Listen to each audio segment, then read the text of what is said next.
இன்னைக்கு காலையில் எழுந்த உடனே புத்தகம் ஏதாவது வாசிக்கும்போது தோணுச்சு. ஒரு கவிதை தொகுப்போ இல்லாட்டினா ஒரு கட்டுரை தொகுப்போ நாவலோ எடுத்து வாசிக்கலாம் அப்படின்னு தோணுச்சு. ஏன்னா கடந்த ஒரு 8-9 நாளாக 10 நாளாகவே புத்தகம் வாசிக்கவே இல்லை, எதுவும் தொடவே இல்லை, மனசே இல்லை. ஏதோ மனசில் ஒரு நெருடல், நல்லா புத்தகத்துக்கு கை போகவே இல்லை.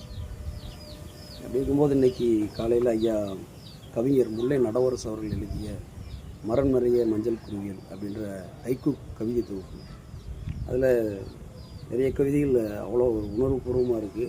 அதில் ஒரு கவிதை இன்றைக்கி இருக்கக்கூடிய அரசியல் சூழலை எடுத்துக்காட்டுற மாதிரி இருந்தது. ஒரு ஆசிரியர் சொல்கிறார் மாணவர்கள்கிட்ட, நாட்டின்